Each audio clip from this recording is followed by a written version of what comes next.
I'm Dave Laird. I'm Matt Booker. And I'm Matt Luter. You're not watching As the World Turns. You're listening to The Great Concavity.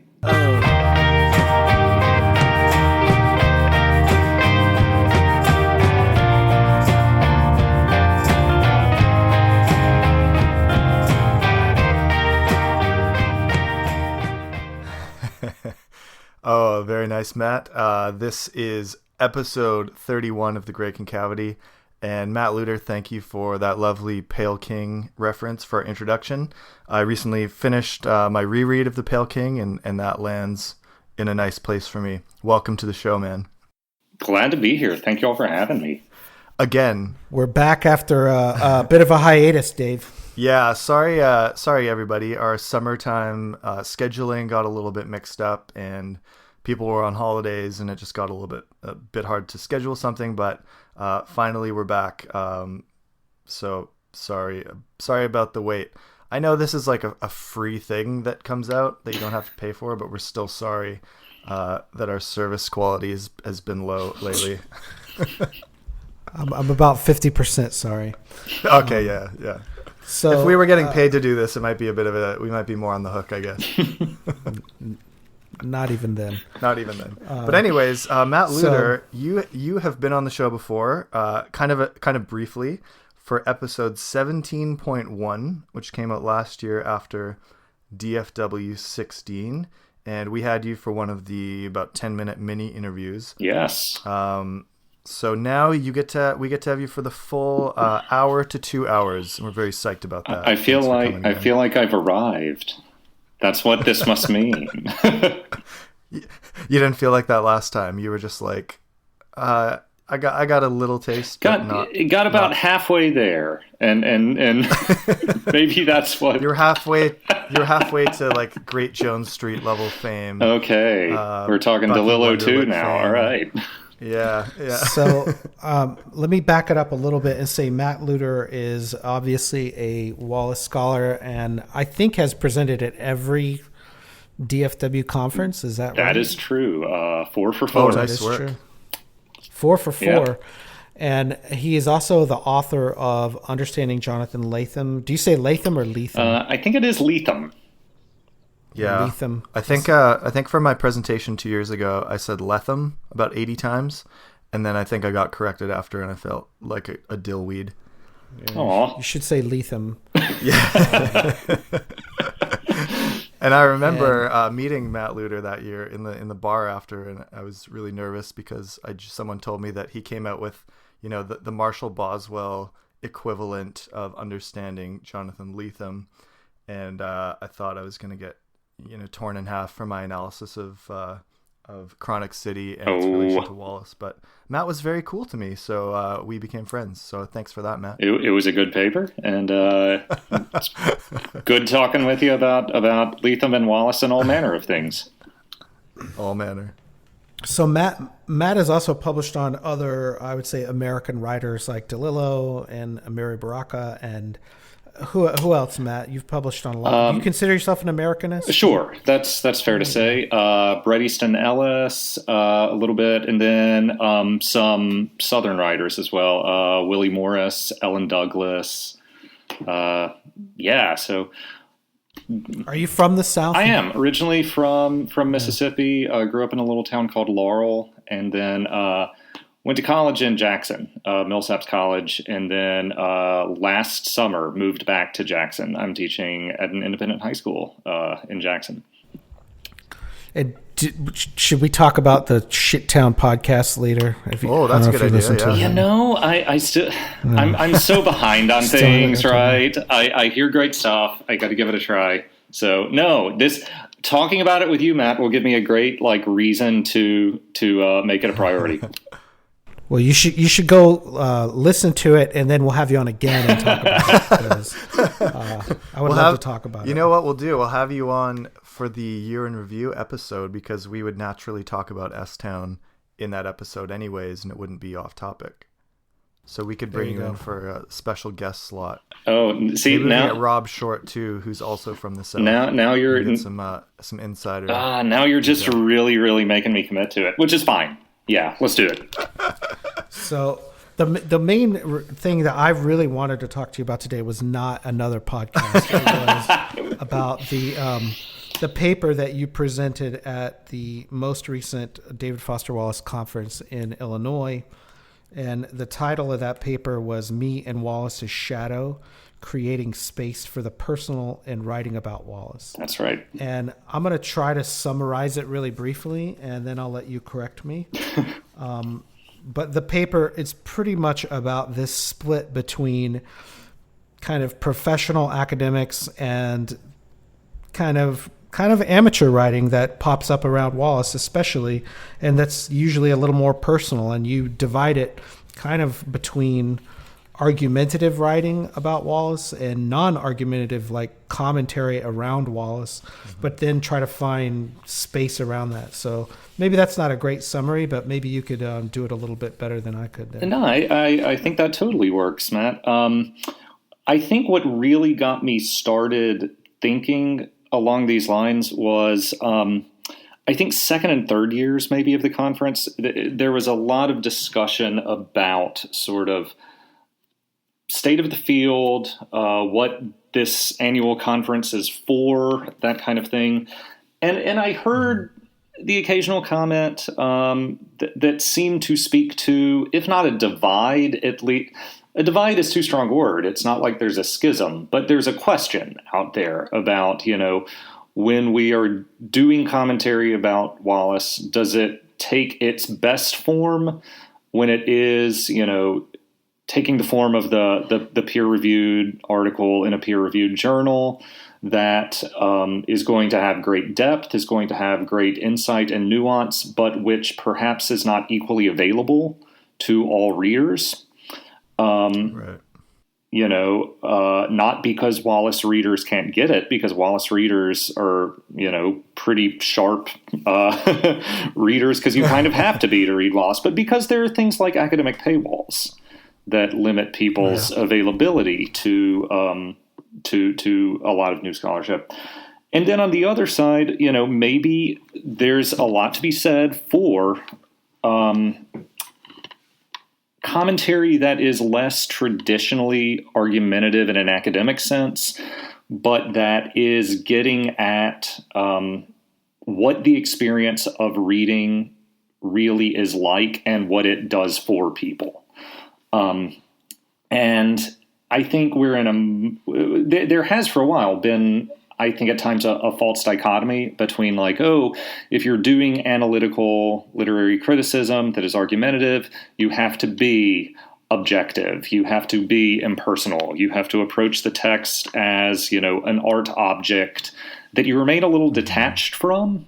And a lot of that, clinical, dispassionate, objectivity, and a lot of that goes back to sort of new critical things that say the proper study of literature is the literary work, and the way a literary work operates within the world and within readers' lives, that happens, but that's not what criticism is. And I think one thing I was trying to do with the paper is say, well, first off, there are critiques out there of the idea of the affective fallacy and things like that have said for so long we need to be detached as critics. There's also a really interesting tradition of kind of autobiographical criticism that manages to make really interesting arguments and do interesting commentary by seeking to kind of blur some of these lines and acknowledge readers have experiences that they bring to the table when reading a powerful work of literature, and to kind of sweep all that under the rug in favor of dispassionate critical detachment feels to a lot of people kind of disingenuous, feels to a lot of people kind of even harmful. And so that's a lot of what I think I was trying to get at with the paper is, hey, might this be a false dichotomy? And isn't it possible that actually we're already beginning to see pieces of Wallace criticism that do this kind of stuff really well too? And in a way it's a new thing, in a way it's not a new thing at all, because there is tradition that's out there. I mentioned in the paper folks like Jane Tompkins, who since the 80s and 90s has been doing autobiographical criticism. So there's a tradition there that I think is interesting. Well, and what strikes me really interesting about that is what you said earlier about the conference and about like the second one. We had this panel on this very issue. And what struck me there was that, you have people there who the conference is sort of like a personal pilgrimage for them. Yeah. And they're not really trying to be an objective critic at all. In fact, the complete opposite. They're there because they are, an amateur, but they're just a fan, and they're really in looking for their like people. And that's sort of partly me, but partly not. And it's like, you can't really be both, right? You have to be one or the other in some ways. And there's other people who are like, they do a paper on, DeLillo or Franzen or Wallace, and to them this is just another conference that they're just passing through. Right. And they're super dispassionate about it. And in fact, we get a lot of those papers that come in, and it's the person's going to come for one time and give one paper, and it's probably going to be pretty critical of Wallace. And we, to see that in the real world, like in the flesh, is interesting in a lot of ways. And I have a lot of questions for you, but about that sort of binary, like it does seem like super uncool or less, I don't know, prestigious in a way to be the fan or the amateur. Yeah, it's like, but the interesting thing too was that the conference was the first conference I've ever been to that had a sort of place for these, non-academics and like a creative component. It's very rare. Yeah. And I'm not someone who's doing the kind of stuff that Corey Baldoff is, or that Chris Ayers or Barbara Balfour, or some of these folks who are creating art pieces. I'm still someone who is writing to create the commentary, the criticism that I want to do. But I think another reason that I've felt attuned to the false dichotomy thing is it has to do with sort of where my own sort of situation personally as a critic, as a scholar. I have a doctorate. I've published. I've taught at college level. Right now, I teach at an independent high school. There are people who would say, by some definitions, maybe this, you're not an academic. You're not currently affiliated with an institution of higher education. There are some people who would say, hey, you're out there, you're going to conferences, you're submitting articles to places, you're part of a scholarly conversation, so of course you are. And, I've sort of experienced that. I've experienced both of those reactions. And so, like, I, as a person, kind of don't fit in some of some of the false dichotomy kind of stuff we're talking about. Because, like, by some definitions, I'm an academic. By some definitions, I'm not a non-academic, but I'm something, it gets hard to define. Well, and Dave and I are in the same boat. Sure. Yeah. In that, we're not traditional academics in any sense. And really, to me, one of the questions I wrote on the first page of your paper is like, the idea of an independent scholar who is successful is really rare. Yeah. Or is taken seriously. Like the independent scholar thing is sort of a joke until you bring up a guy named Birmingham who wrote this book about Ulysses. And I want you to tell us a little bit about that book, The Most Dangerous Book. Sure. This is a guy who wrote a really well-researched book on the publication history of James Joyce's Ulysses. I am blanking right now on exactly where he has been employed, but he's not an independent scholar. He's an adjunct faculty member, which is the reality for a whole lot of people, right? And he won a pretty prestigious literary criticism prize for this book, which, it's worth noting, was on a popular press, was not on a university press. I mean, it was on Penguin. And kind of boldly used this acceptance speech of his to say, hey, I'm the first adjunct faculty member ever to win this award, and let's talk about exploitation and some academic labor issues just right now. Oh, that's tight. That's punk rock. It really kind of is. It's not just a rant. He gets into, like, let's talk about the ways that conditions of employment, conditions of people's individual lives are going to shape the kind of criticism they do, even if it is really traditional criticism. The way he puts it is that a book for Penguin on a single author is something that very few, like, people counseling job candidates would really advise. Because, single author books and single author dissertations can be a really tough sell for hiring committees. Mm. And because he makes the point that to some people, a book on Penguin is not an amazing opportunity to get a bigger readership. It's, well, that's a book that didn't go through peer review. So he's kind of getting at, like, in a weird way, this award-winning book that's actually sold pretty well for a piece of literary criticism is a thing that no one would advise him to write, and in some ways is kind of an insane thing for someone in his position to write. So, and that was kind of informing my paper a little too. The idea that, like, the fact that... Go ahead.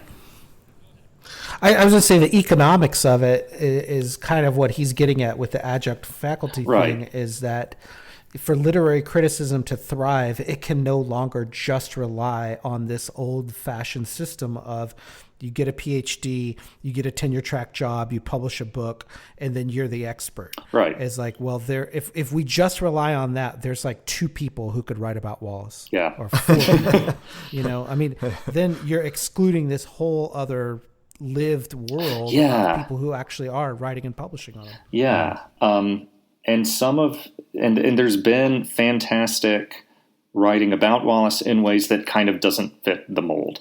If you're thinking about, well, the best writing on this author is going to be writing that makes the best CV line, that appears in the best journal, those are important things. Like there is really great writing about Wallace that has come out of peer-reviewed articles and peer-reviewed journals. I don't at all want to sound like I'm bashing that. After all, like, Wallace Society is putting together exactly that.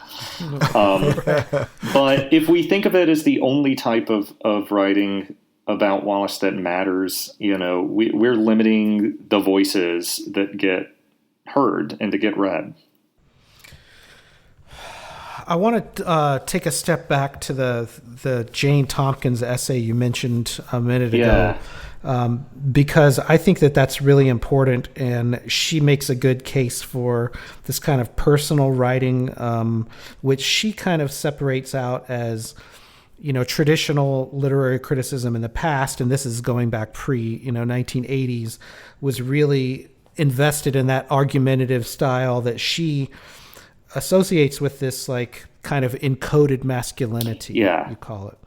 And that was, for her in mind, very much a feminist response in order to kind of push back on that and say, the personal response is not so much argumentative, but, it's just different.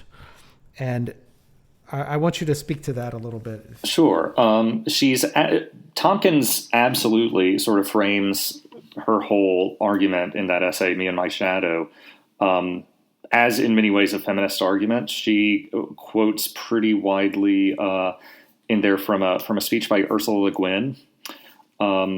And what she is suggesting throughout, particularly in the borrowings from Le Guin that she's using, is the idea, a contrast between criticism that is distancing and criticism or commentary that can be about relationship and that can draw connections instead of just competing, and replacing the metaphor of, like, competing ideas with a conversation.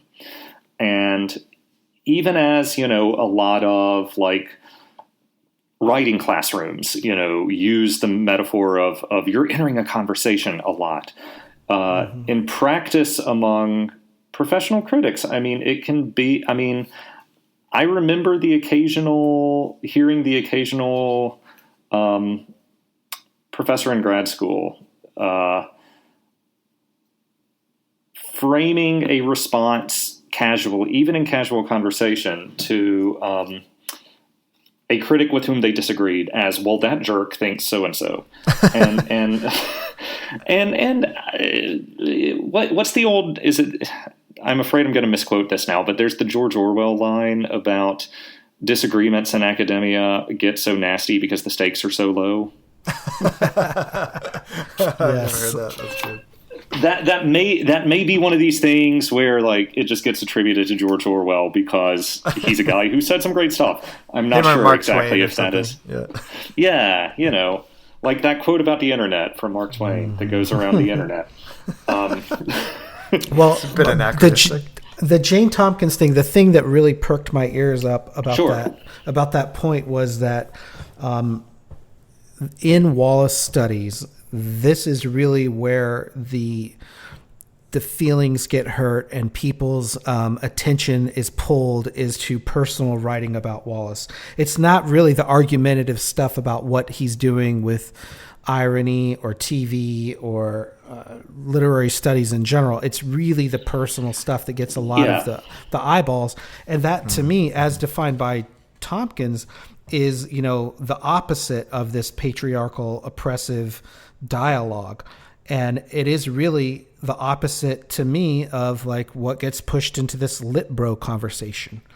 And, if you're saying the one-upsmanship of an argumentative, argument or criticism is really got some encoded masculinity in it, well, then what does it say then if it's men who are then taking on this personal approach and then being sort of derided for it as being, well, they're so passionate about it, they're just lit bros? I think there's a couple things going on here. One is, I think we do have to acknowledge that one thing true of both very traditional criticism and the more personal, the more autobiographical stuff that is more commentary, is both of those can be done really well or really poorly. And when, for instance, if you're submitting to a journal and you're getting readers' reports back, or if you're writing anonymous readers' reports, ultimately, what is being discussed there is the content of a claim and the support for it and the originality of it. And I've gotten a bad reader's report before that felt weirdly personal, but it wasn't, because the person has no idea who I am. I was an anonymous submitter. Right. What's a little different is critique of a more personal piece of criticism, which I believe can be, like any other type of writing, done really, really well or really, really poorly. If one of those is not that good, then it's hard to speak that without, it's hard to say, I understand your experience, but this argument or this claim coming out of it seems weak, because it then feels like, a judgment not on the piece of writing, but on the person and on the experience.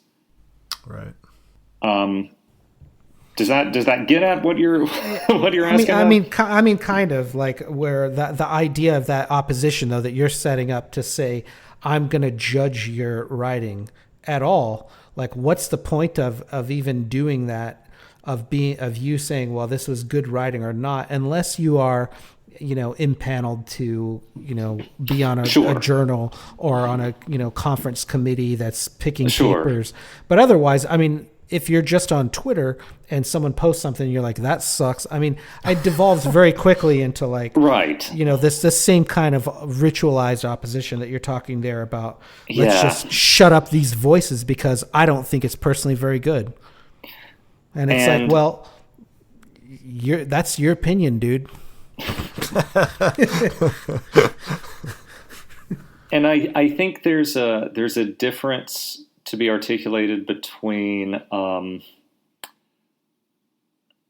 this does not match my experience, and because this does not match my experience, this writer doesn't get it. And I think there have been some negative responses to some internet articles on Wallace. Sure. Some of them have struck me as really thoughtful. Some of them have struck me as less thoughtful, kind of hot takes. And yeah, I mean, I think there is a difference between the response. I disagree. And the response, this writer just doesn't get it.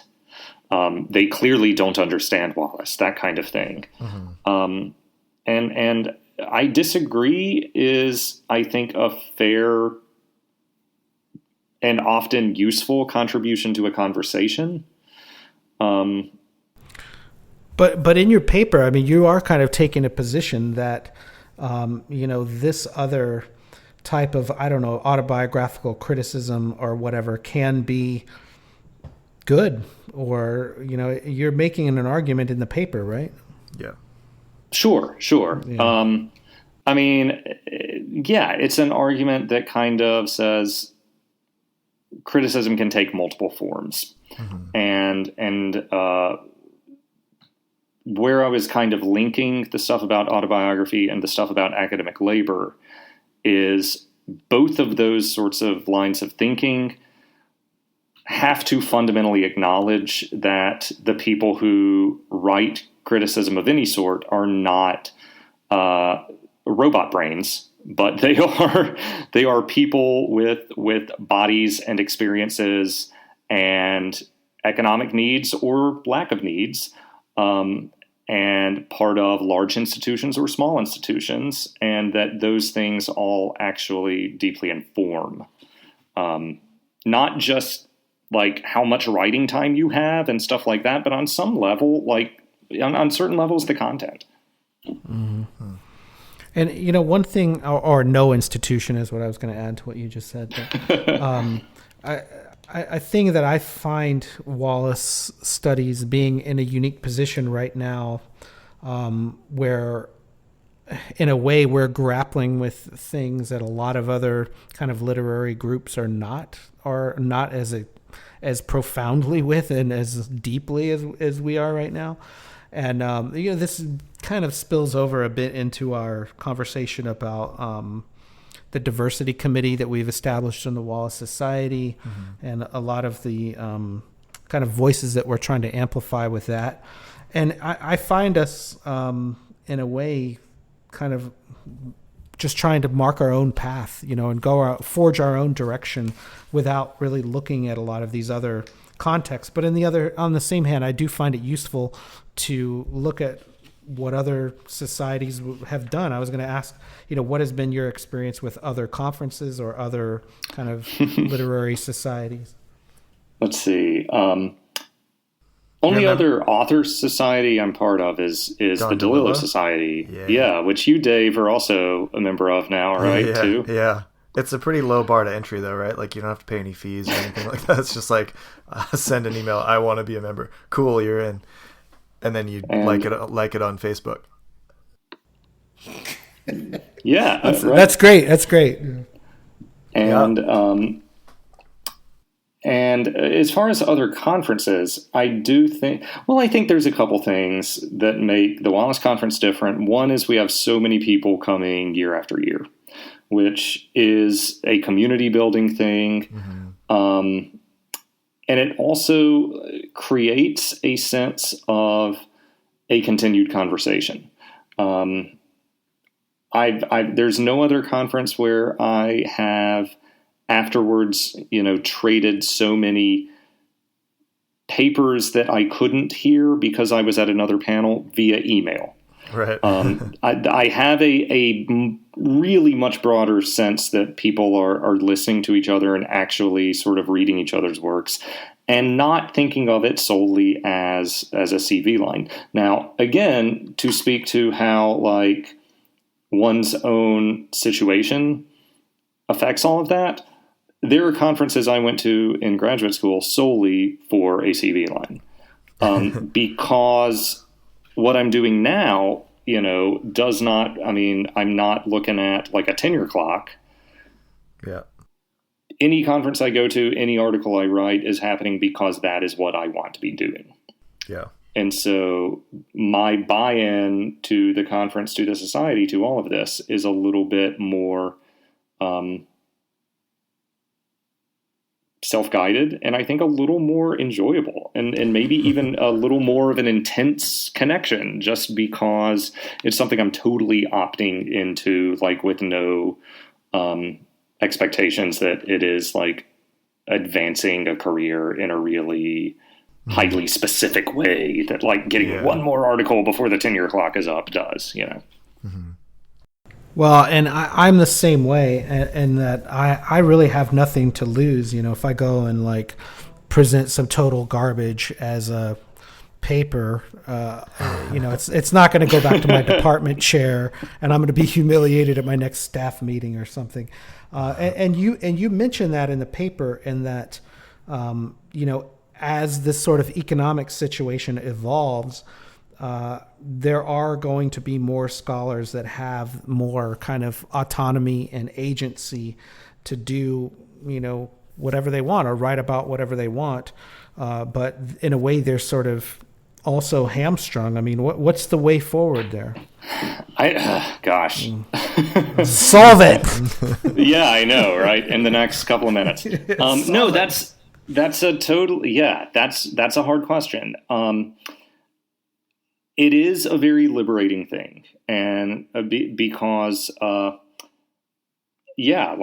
pretty self-directed in terms of what I want to be writing about, researching, so forth.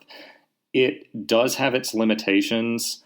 It can be, most visible one for me on a daily basis is I have access to some really good library resources. I don't have access to the same library resources that I would have connected to a large university or even a great small college where, the library is 100 yards away from my office or something.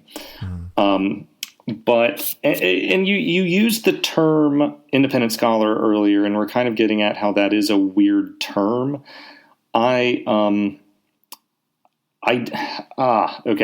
So I applied or considered applying for something a couple of years ago that was an opportunity for higher ed faculty.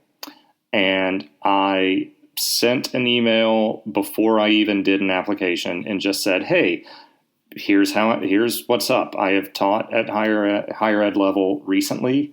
I teach in an independent high school now. Here's my background. Here's the brief version of the CV. Would I be considered for this? Right. And the response I got was, we would consider you as an independent scholar.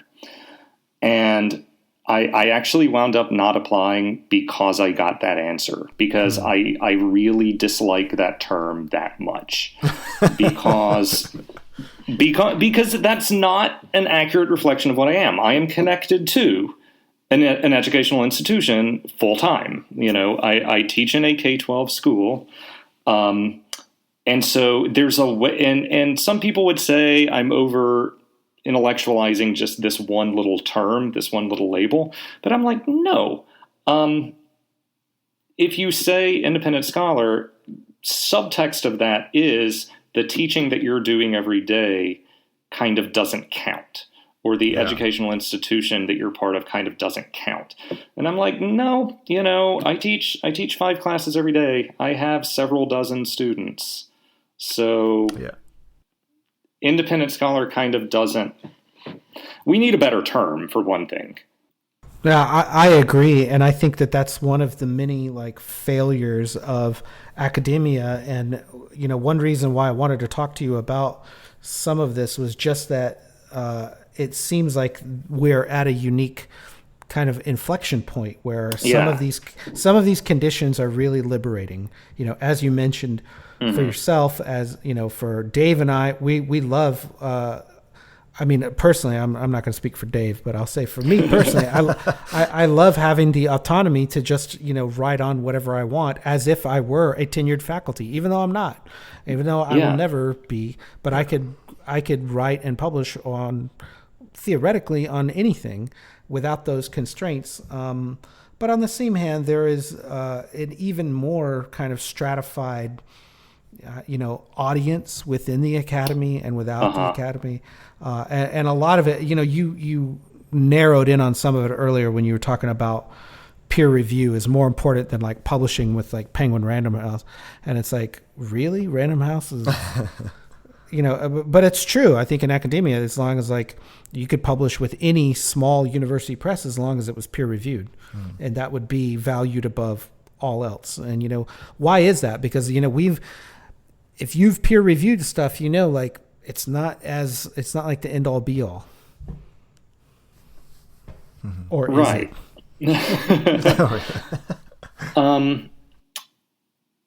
I do wonder how much, there are indications that things are changing when you think about, I am still a member of the MLA, of the Modern Language Association. Haven't been to the big convention in a few years. But, they have projects going to kind of reevaluate, does everyone who is getting a doctorate in the humanities field or in a language field really need to write the same kind of dissertation? If you are wanting to do stuff that is not strictly within the walls of academia, but wants to speak to bigger audiences, broader communities, then maybe the one-size-fits-all dissertation starts to go away.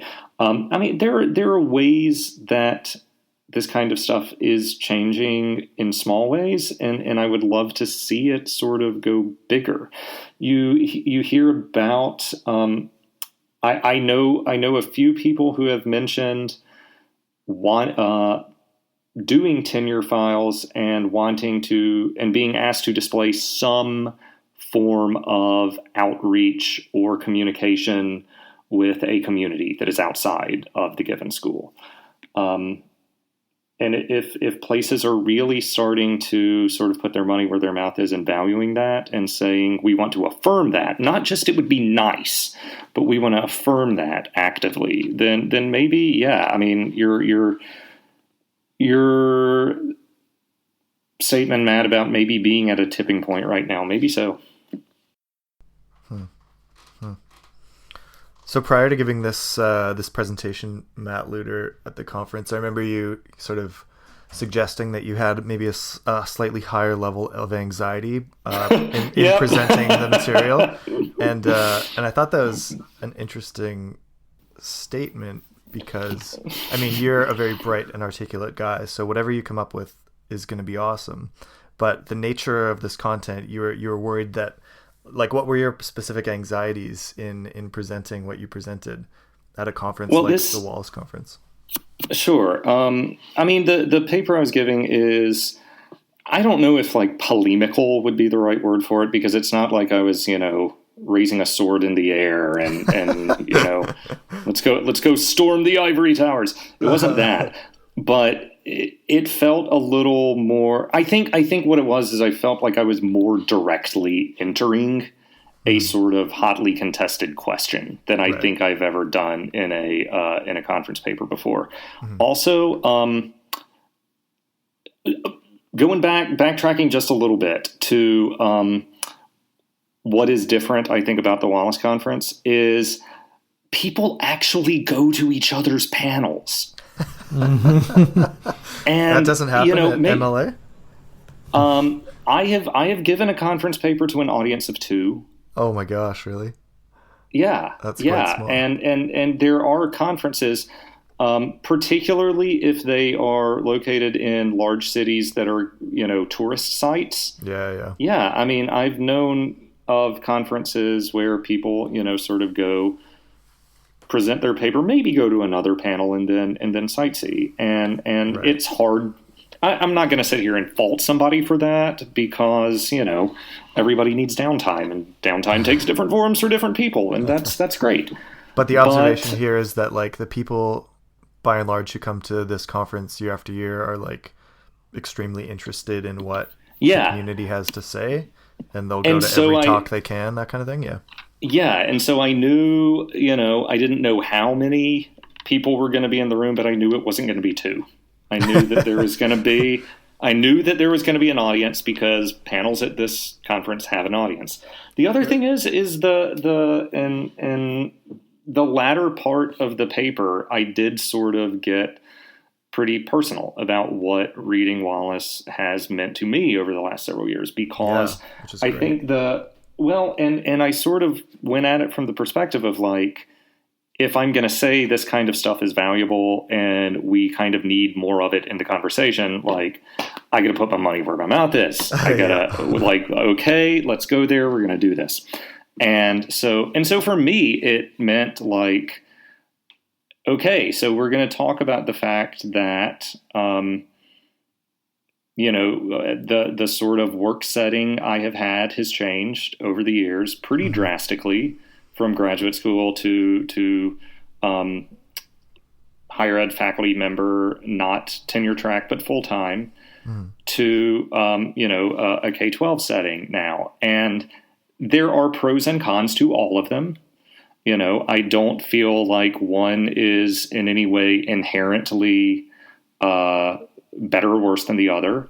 But the way a lot of people think about sort of who gets to be part of the conversation, the way, the kind of gatekeeping that can happen is the kind of thing that can sort of conspire to, bring about feelings of disappointment and of failure. And so one thing I talked a good bit about in the paper was, I read the D.T. Max biography of Wallace when I was sort of suspecting like, yep, this is not going to work out. I was on a year-to-year contract where I was working in a higher ed setting. And, coming in that, it's a weird thing to be like, okay, I'm teaching higher ed. I'm doing exactly what I went to school for. I'm creating my own classes. Conversations in them are really good. I have really strong students. And yet that's like over before it begins after 3 years. Right. And so I remember reading the Max biography, just being taken with how many false starts Wallace had. He was an adjunct somewhere for a while. Emerson. What's that? At Emerson. Yeah. And, there are references in the Max biography to him taking jobs because he needed health insurance. And so there are lots of false starts. There are lots of moments of failure. I mean, the whole thing with signifying rappers sort of making it to press just because he really wanted to feel like he was still a writer, when he had 2 books to his name already. Like, yeah, I take comfort too in that line where in the biography where it says there was a point in Wallace's life where he thought about just moving up to Canada and becoming a high school teacher. Do you guys remember that line?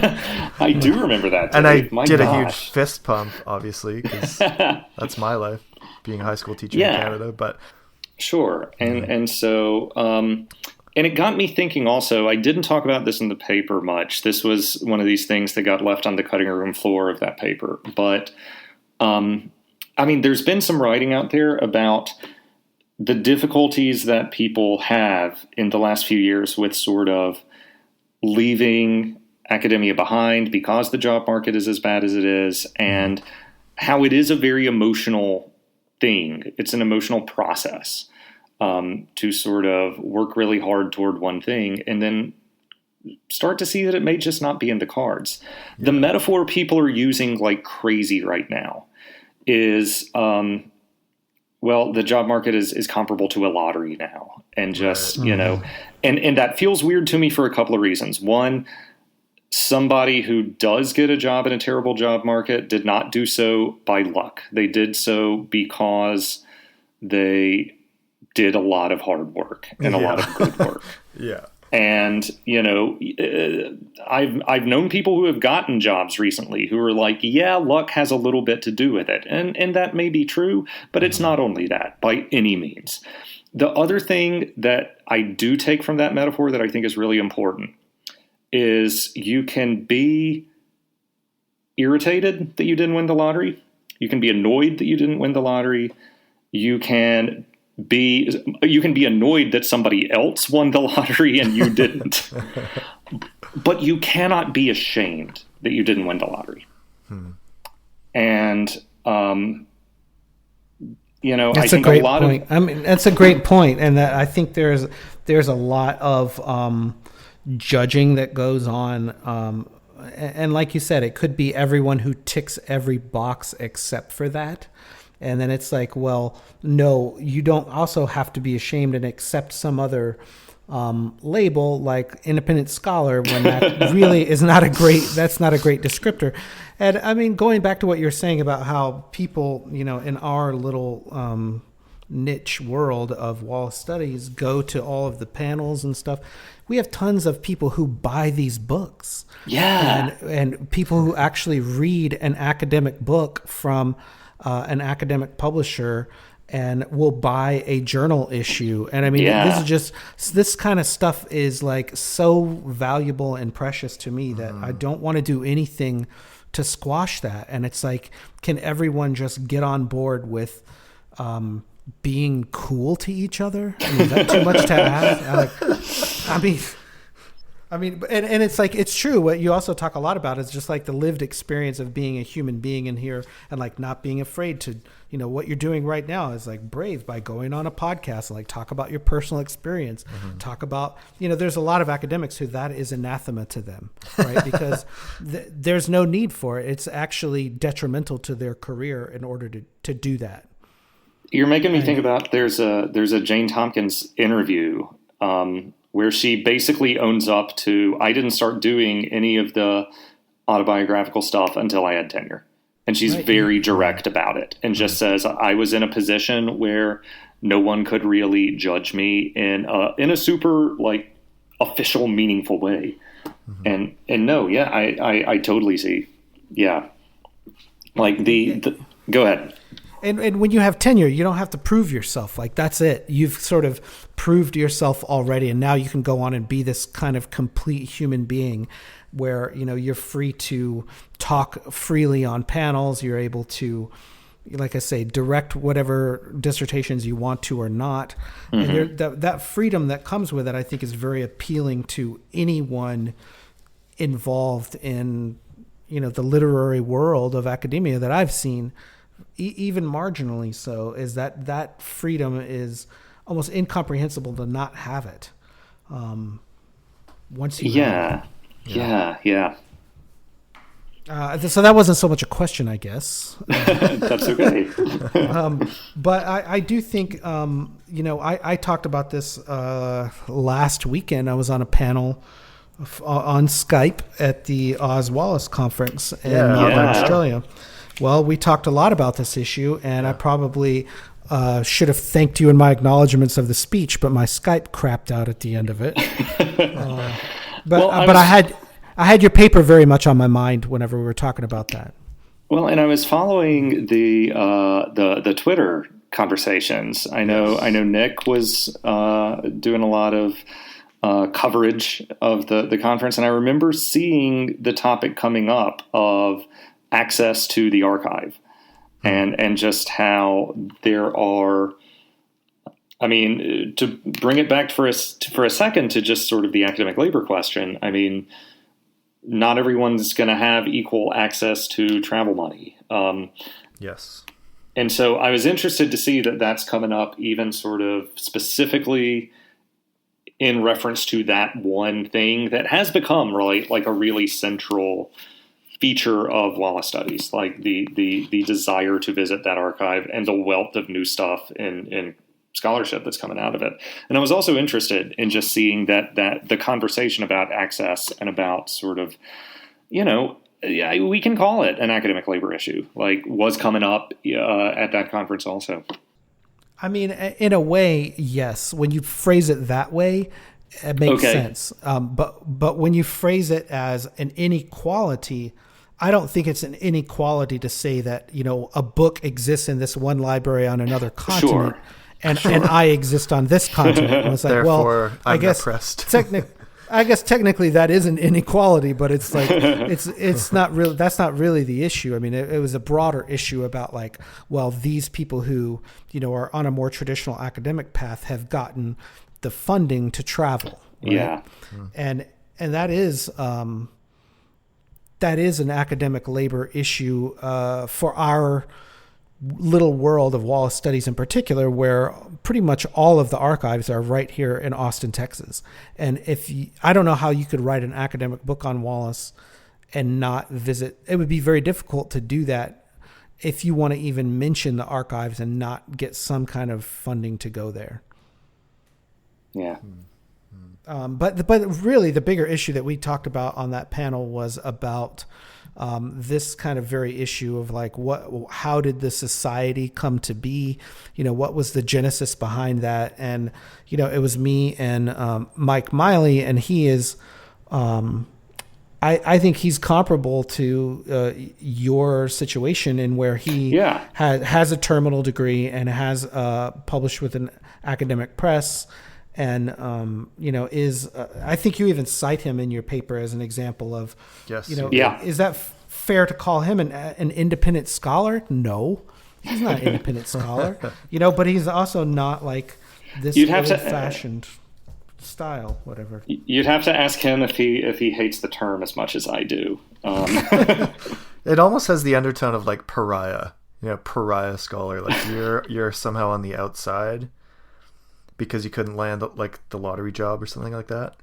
And I think the weirdest thing about it is it takes like two incredibly positive words and the linking of the use, like, that's even the ungodly monster. Yeah.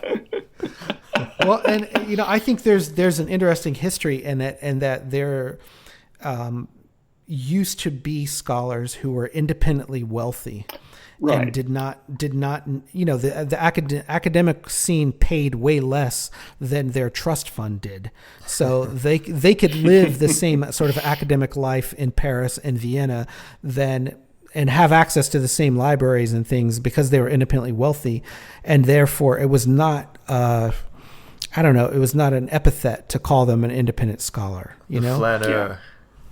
Well, no, I think it was like they were, and even when I first worked at an academic press in New York, and it was still in the 1990s, believe it or not, we had a couple of books published with an independent scholar, and that was rare for, an academic university press to publish an independent scholar, but uniformly these writers were elderly women who had tons of money and were able to travel around to all these different libraries. They never could have got the kind of academic funding, even if they had had tenure. It would have taken their whole careers to write these books. But that proves the point that it's like, well, it's not any less good writing. Like the writing's not any worse because they're an independent scholar. Like it was still published by a university press. Right. Now I'm kind of ranting. I don't even know why. Matt, I liked your analogy in the paper that even winning that lottery and becoming a faculty member in a tenure track is akin to Lyle's conversation with Lamont Chu about fame not being an exit from any cage, and that maybe like landing that job isn't an exit from a cage either. Sure. I mean, it's just when I think about sort of the stuff I was talking about earlier with false starts, occasional senses of failure, like that is the image that pops back into my mind, just kind of reminding me of, and also it's just by its own rights. I loved that scene so much. That whole conversation between Lyle and Lamont Chu. It's so good. And there's something that has always struck me about it as a little creepy, because there's something about Lyle that's a little creepy, but just a little. Yeah, but I think there's some wisdom in the way, why do you want to be on the cover of a tennis magazine, Lamont Chu? Well, and when he kind of realizes that he doesn't know if that will solve all of his problems, but he's sort of been led to think that maybe it might. Like, that's kind of that's a big realization in that scene, I think. So even if it's not a full realization, he's thinking about it. Yeah. I watch a lot of ATP tennis, like during the majors. I'll have tennis on pretty much all day while I'm marking in the background. And I think like probably almost every day while I'm watching tennis about that scene with Lyle and Lamont Chu. And I just think about like, what did it take for these athletes to make the show? How do they compare to the kids at Enfield? Is their experience of making it to the show as life gratifying as they expected it to be, like Lamont Chu? Like was this an exit for them, or are they just in a different cage now, or something that's affecting them? I'm so curious about that. Yeah, and it just makes me think then about the essays about what one must give up in terms of life experience in order to sort of achieve that level. Like the essay about Tracy Austin and the essay about Michael Joyce. Like, yeah, I love those. And I'm not a huge tennis guy. Like Dave, you know way, way, way more about it than I do, I'm sure. But that question that just lingers after. Right. Of like, what must they have given up in order to achieve this thing that in some cases, like the Tracy Austin, winning the US Open, like that is an achievement. But then the other essay is so like focused on like that pain of being really good and yet still not good enough. Yes. I mean, that's the pain of like, getting an interview at MLA for a job that there were 400 applications for, and being like, okay, I was in their top 10. Like, let's do the math here. I was in their top 2.5%, and that's not good enough. Yeah. And so, it resonates because, And that speech, I felt like, when I was reading it, is really like, or when I've reread it, maybe is like Wallace talking to himself. And there's a lot of like pep talk stuff in there. And it's ultimately, it's pretty sad, and that it's hard for adults, even if you understand the concept, to sort of accept that or make sense of it. And to me, I think I've mentioned this before on the podcast, but it reminds me, there's a lot in the book about cages, and the cage. Yeah. And I think that's some of James Incandescence's films, which is, some of it is a derivative of this 1947 Sidney Peterson film called The Cage, which you can find on YouTube. We should probably link to it. It's so out of this world, crazy looking. And that idea that there is even like, a cage. I think that a lot of that, in Infinite Jest is tied up with addiction, and we talked about it in that context, where once, there's that big line where he's like, once, they've got you, and then you're free. And to be free from the cage in the book is a lot of like being free from addiction, but that's where it gets like Buddhist, right? Where it's like you're free from like wants and needs, and like, what are you really free from? And, when you put that line in your paper, I was like, well, I totally agree. And I was like, boom, that is a huge thing. But it's like, what are you really free from? And really, what are you free from there in that context, I think, is something like associating your accomplishments or success in life with any kind of happiness. Do either of y'all know Bird by Bird, the Annie Lamott book about writing? I have read it, yes. Yeah. And I'm a big bird person, so that's like required reading. There's this chapter in it on publication, and Lamott talks about how every once in a while when she's teaching a writing workshop, on like the third or fourth day, someone will ask her, so how do you get an agent? And and she sort of reminds them, whoa, hold on, like you got to do the work first. And then she also reminds them, publication is not a thing that will make you feel like you were a success. And this is the funniest, weirdest move that she makes in this essay. She quotes the movie Cool Runnings about the Jamaican bobsled team. Awesome. I haven't seen this since I was like 8 or whatever, but the line she quotes, because this has stuck with me, is evidently there's a character who says to one of the athletes in that movie, it's something to the effect of like, if you don't feel like you're enough without the gold medal, you won't feel like you're enough with it.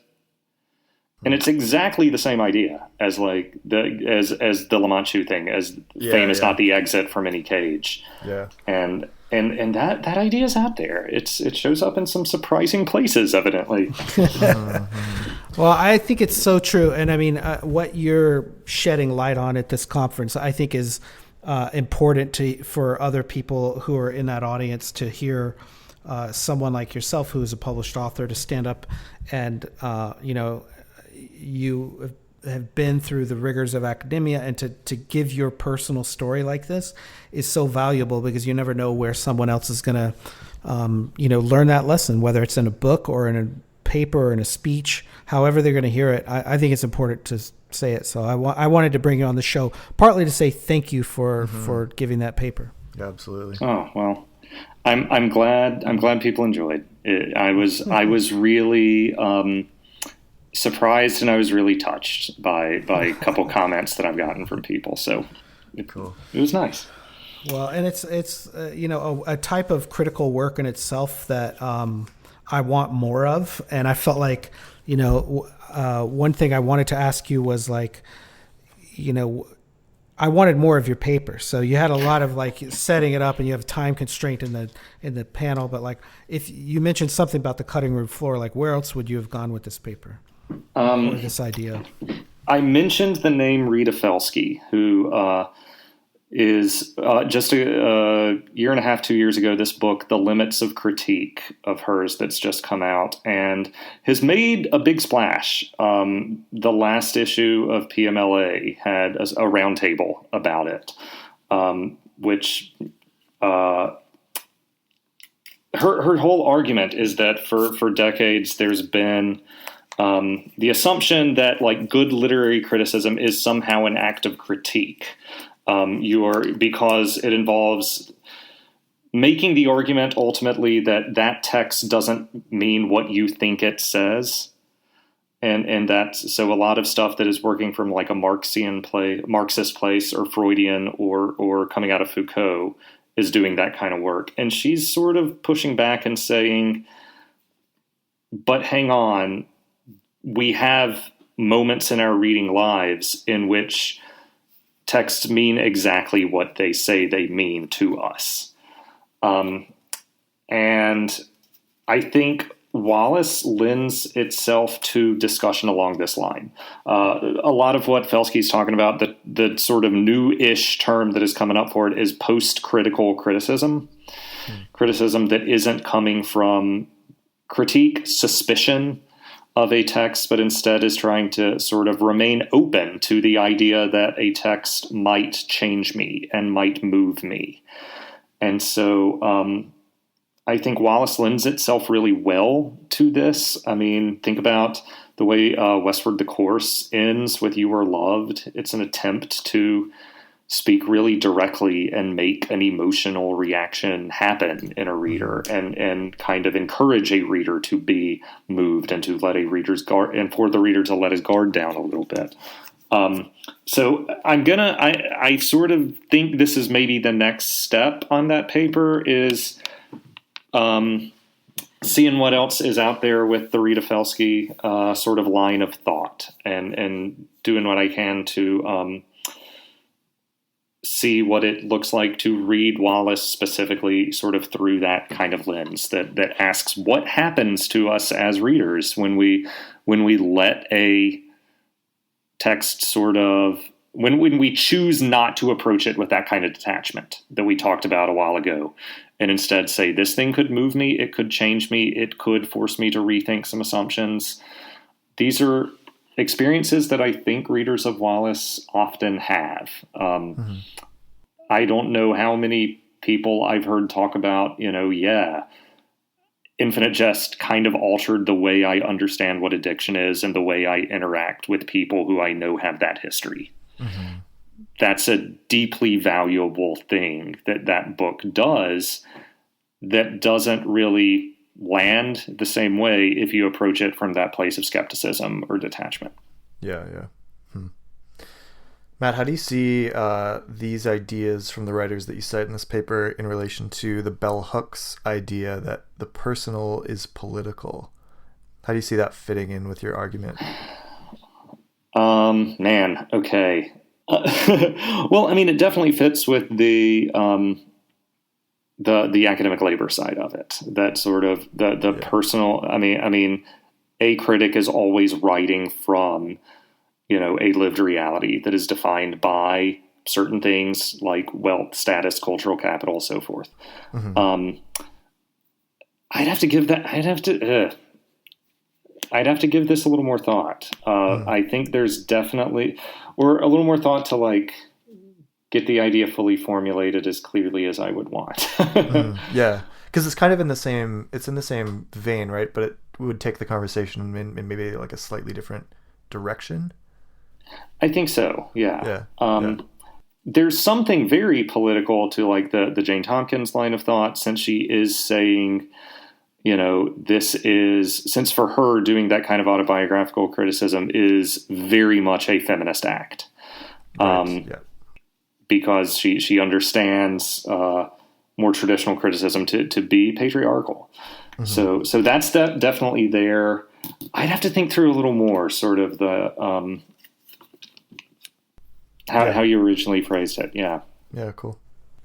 Well, hey, Matt, earlier I want to go back to something you mentioned about the signifying wrappers. Oh boy. Okay. And just if people out there have never read the book, could you give them a reason why they should read that book? Oh, man. You're a major apologist for this work. I really like it a lot. It is flawed in many ways. It is dated in many ways, and sure. And Wallace admits that. He actually says, one of the dangers of writing about pop music is between writing and publication, it's going to be dated. That that culture moves so fast. For one thing, going back to politics, it is Wallace writing in certain ways politically way more than I think he gets credit for. Because it is, the subtitle of the book is Rap and Race in the Urban Present. So he is thinking about a lot of things related to race in America in the late 80s, early 90s, really directly. He is talking about Jesse Jackson's run for president. He is talking about not just the crack epidemic, but the way that journalists were talking about the crack epidemic. There's at times his understanding of some of this stuff does come across as a little bit, as a little naive, in that he kind of acknowledges at times his own. Well, there are times where he acknowledges the limitations of his whiteness. There are times when he maybe could seem we might want him to seem a little more aware of it. But it is really energetic writing that is giving us a really early glimpse into him starting to think politically in his writing in ways that I don't know that he gets as much credit for, particularly in the early stuff. Also, just the energy of the writing. He admits that he was really super, super influenced at the time when he and Mark Costello were writing it by Lester Bangs, sort of 70s wild man rock and roll critic. And that influence is there. But it's also fun to see him sort of bringing those sort of prodigious powers of analysis to bear on something that we also got to remember, in the late 80s, early 90s, was still widely thought of as weird, scary, foreign, not to really be thought of academically, that kind of thing. So it's a little bit dated because in some ways it's maybe a little bit ahead of its time. But then there's also stuff that, you know, some of his predictions about what artists are going to continue to matter and who won't have not aged super well. But do you remember what any of those are? Schooly D. You know, there's the little moment where he you know, talks about how awful the Beastie Boys are, and then you have to like remind yourself, oh wait, okay, like Paul's Boutique hadn't happened yet, or it maybe just come out. You know, so we'll cut him some slack on that one. But I mean, I think that's great, and a thing I also love about that book is you can tell he just had fun writing it. Yeah. It was like he had, again, nothing to prove. It was just like him and his buddy in their apartment, and they're young and they're just writing their butts off, you know. It was so great. Yeah, that's cool. And it, you know, it reminds me of like music nerd conversations that I have had with music nerd friends, where like you're talking for 1 minute about, you know, Elvis Costello, and then wait, suddenly how are we on economic policy of the 80s? Like, how did we get there? But somehow we did. And there you go. Like that's how these conversations can go. Yeah, no, that's so. I mean, very few books capture that, you know.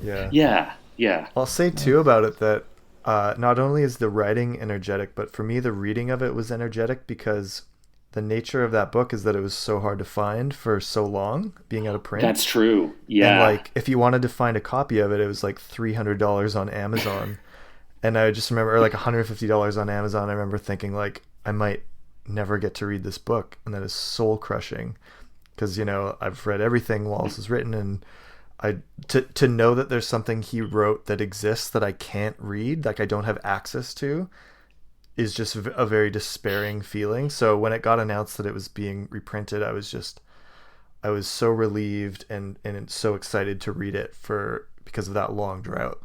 Oh yeah, particularly something published that was out, that was difficult to get your hands on for a while there. Yeah, and it's like, how has no one even like scanned a PDF of this? Like I can't find anything, you know, like give me a bootleg or something. I mean, I go back a little farther than you guys in this game. I know. And I remember when that book was still in print for sure. I bought it at the Virgin Megastore that was in Union Square in Manhattan. And there were copies of it in the Strand for years that no one would buy. Oh, wow. It was like they just wanted, you know, Infinite Jest or maybe a supposedly fun thing. Right. So it was interesting to see. I understood why it went out of print, because it definitely did not sell until really it was not brought back into print until after he died, you know, and his celebrity was like raised. That's right.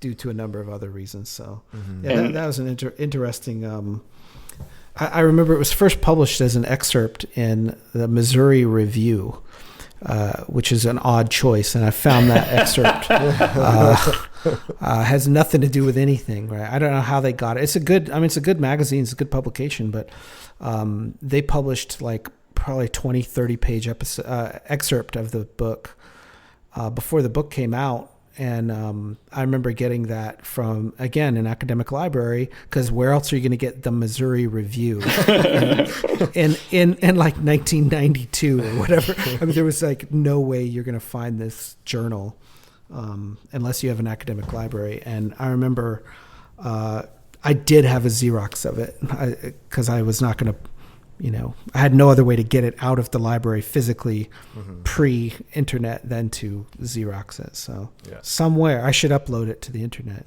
the Missouri Review version of it. Well, thank you. It's cool too that we're starting to get a little bit of scholarly work on it. I mean, Lucas Thompson's bit on it in his book is pretty solid. I'd like to see people are talking about it.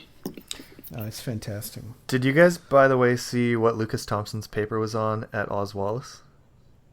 Nathan for You. It was on Nathan for You, which we've talked about you, Dave. Oh my gosh, he sent it to me before the conference, and I got to read it because I was just so excited that someone not only would like make that connection and want to like talk about it over a beer, but then also like write a scholarly paper on it and present it at a conference.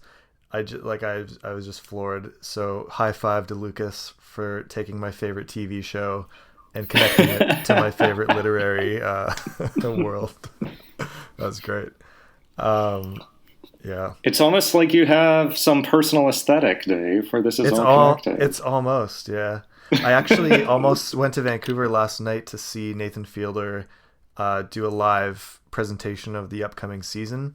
A bunch of friends and I were like slated to go and buy tickets, and it turned out that the hidden fees were like 40% of the actual ticket price. So like almost it made them too expensive. So we all just decided not to go. But season 4 starts this month, and we're going to talk about it in the year in review episode, I'm sure, Matt. So prepare for that. All right, man. I'll get ready for that. I'll send you some links. All right. I think we're approaching the end of the show here. Matt, do you have any final thoughts for us? Dave, are we going to talk about our summer reading? Yeah, I was going to say like that would be a good way to end off. That I want to give you a massive props for what you did this summer, and for everybody who doesn't know what we're talking about, which is probably everybody at the conference. Matt really wanted me to commit to reading Great Jones Street by Don DeLillo, which for me, like, no problem. Love DeLillo. I've read everything he's written from White Noise to present, but nothing before. And so Matt was like, dude, you got to read Great Jones Street. And then you said, but I also really want to read The Instructions by Adam Levin. And so I'll make you the deal that if I read The Instructions this summer, you read Great Jones Street. And I was like, done. That's super easy. No problem. Which perhaps we should clarify, like, is, a slightly lopsided bargain. Oh, absolutely. Yeah. Great Jones Street is probably like 1/5, 1/6 of the length of The Instructions. And if you've ever seen The Instructions, it's published by McSweeney's. The size of the book, it's quite a bit bigger than Infinite Jest in terms of its physical dimension. It's not as dense. The text on the page is more spread out. The page count is slightly less, but it looks like a massive encyclopedia on your shelf. And it's mostly chronological. It is not as dense a read as Infinite Jest, but it is huge. Yes, it is very intimidating. And I'm joking about the lopsided bargain thing because because it was a blast of a read. Oh, good. I'm glad you liked it. And I am glad that you dug Great Jones Street. So yeah, you know what? You could have actually added like 3 more books to that deal, and I would just to make it more proportional. Well, and I did sort of have this sort of semi project of the summer of summer of mega novels. I started out the summer saying that I was just gonna read large novels. Because it's hard to read those during a school year. I tend to read like story collections and poetry during a school year. And you're also like keeping an eye out for material that you can use in the classroom. Like that's really my experience as a high school teacher. Yeah. Exactly. And so I started out, I'm just going to read large novels that I've been putting off but really want to read. And then I realized that's kind of insane. Like you need palate cleansers in there. And so I did read some big books. I read An American Tragedy by Theodore Dreiser. And then I did The Instructions. And then I read, Matt, my first Bolaño. I mean, I read... Savage Detectives. Yeah, which definitely whet the appetite. I am wanting more. And then I threw it out there to Twitter. I said, Twitter, choose my next mega novel. And William Gass. 2666?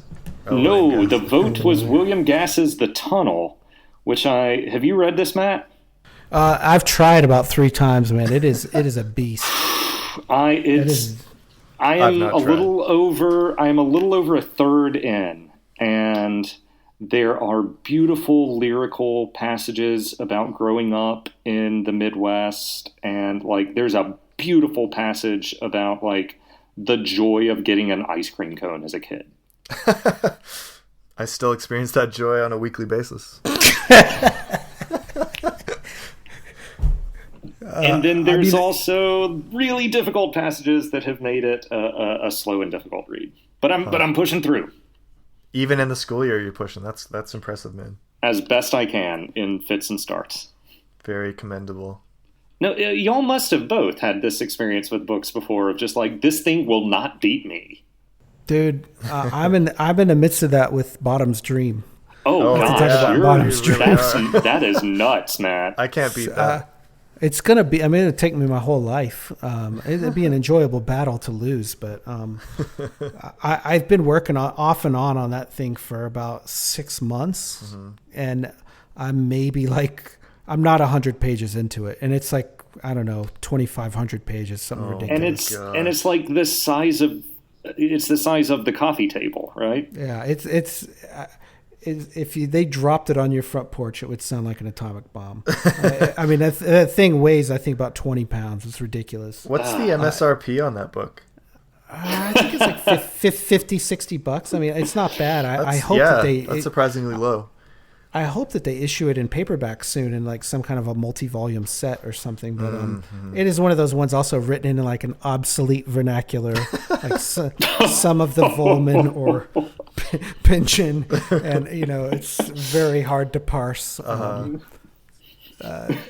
occasionally. And it's also got like the annotations throughout in multiple columns. Yeah.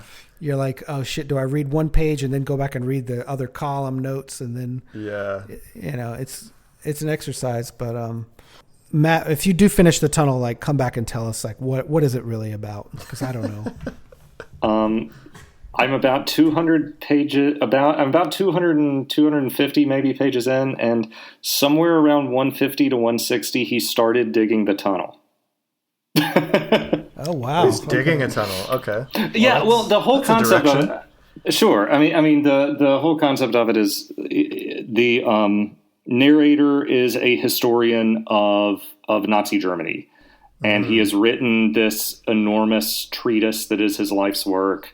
And the novel you're reading is ostensibly the introduction to that book, and it takes on a life of its own and becomes a 650-page novel with all of these reminiscences of childhood. And he's digging a tunnel, and we will find out why in the next 2/3. Do you remember what year this book came out in? In the 90s. 90s. Okay. Yeah. Well, I mean, it's the maximalist age, right? Mid 90s. That's when they all happened. These encyclopedic novels. Underworld, not all of them, but yeah. Mason and Dixon. Oh yeah. Oh yeah. Right. Also written in a sort of obsolete vernacular. Yeah. All right, I'm going to give a shout out to 2 books that I read this summer, and then I'm going to say peace out. One is, I think, has some parallels with Infinite Jest, hasn't really been explored yet, and that is Gabe Habash's book, Steve in Florida, which is set at a kind of a Midwestern college, and it's about a wrestler who is determined to win the championship. And so there's a lot about kind of the sports and athletics, and wrestling, like tennis, is a solo sport, like as an individual sport. And I also read the novel by Gabe's wife, Julie Bunton, called Marlena, which is totally different, but is one of the most like affecting novels I have ever read, period, ever. And I read it to my wife. I gave it to my wife after I finished it. She loved it as well. So I highly recommend Marlena by Julie Bunton and Steve in Florida by Gabe Habash. Cool. Have you guys read The Sellout by Paul Beatty? Yeah. Yeah, I just finished that last week, and I posted a picture of a particular page from it on our Instagram that mentions our man DFW. Yeah, I want to go back and read that. I think he's a fantastic writer. I have not read The Sellout, though. Yeah, it's good. It just came out like last year, right? Yeah, and it won the Man Booker Prize. Right. My thesis supervisor emailed me out of the blue about it, and I hadn't heard from him in quite a while, and he was like, hey, have you read this book? I just read it. there's references to Wallace in it, you would dig it. And I was like, cool. So I ordered it right away and read it. It's quite funny. Yeah. It's kind of like a political satire on race relations in the U.S. I read it about a year and a half ago while I was actually chaperoning a trip at my previous school, the school I was working at before I moved back to Jackson. And the number of times that I laughed out loud at it, and then a student asked me what's so funny, and then I kind of had to pause and say, like, yeah, I'm just not sure that explaining it would be this particular joke would be, not because it's a super naughty joke, but because, like, we would have to... It probably has the N-word in it. Well, or we would have to, like, then follow it up, like, right now with, like, a, very long and probably quite awkward conversation. Yeah. That would get political, that would get real fast. Yes. But that's what, oh gosh, I laughed out loud so often at that book. Yeah. Yeah, in ways that kind of are uncomfortable and make you wonder if you're supposed to be laughing, but or if the laughs are okay. So yeah. Spoken like a Nathan for you fan, Dave. There it is. So Matt, if people want to follow you or keep up with your work, where can they find you online? Sure. I am using Twitter way more frequently these days. I remember when y'all had me on after the conference last year, and I was like, I sort of am on Twitter, but I'm at Matthew J. Luter, MatthewJLuter. That's probably the best way. Or go to the society site and where there are bios of all of us. There's you contact are a board member. There's contact info for all of us there, and I'm there. Fantastic. Are you? Is there a place where people can get a hold of some of your academic work, Matt? Do you have an academia.edu page that has some logged stuff? I do not have an academia edu. I can, may as well throw out the little plug for Understanding Jonathan Lethem on it's on University of South Carolina Press, and it came out in 2015. And if you're into Lethem at all, I hope you enjoy it. We'll have some Wallace stuff out in the near future in the MLA Approaches to Teaching volume that is coming together. Great. Also, I think y'all have mentioned on the show before, Ralph Clare is editing the Cambridge Companion to Wallace. Yeah, I think we have.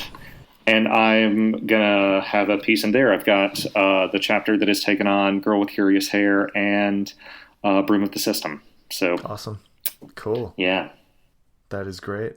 Matt Booker, where can people get in touch with us? We are at Concavity Show on Twitter and on Instagram, and you can always email us concavityshow@gmail.com.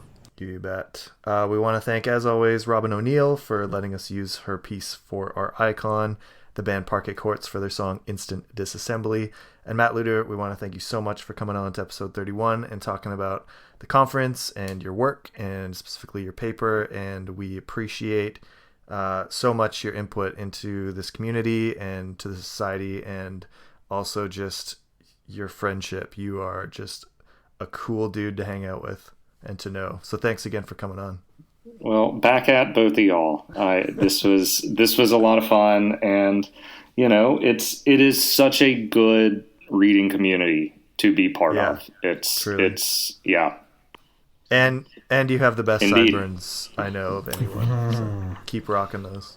I do what I can. I try. I don't know.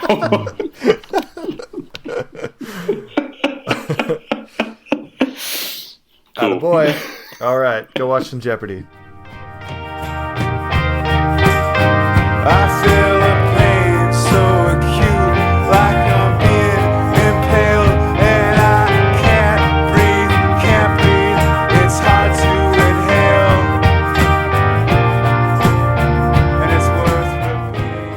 typically what'll happen now is it'll take me around a week or so to edit. I'll try and get it faster this time just because it's been so long since we put out an episode. But when it's done, I'll send it back to you guys. You can listen to it. And if there's anything that you want changed or cut or whatever, let me know. And then I can do that. And then we'll put it out in the world. We'll edit this down to about 25 minutes. Yeah, that sounds good to you. Hey, whatever. I'm just kidding.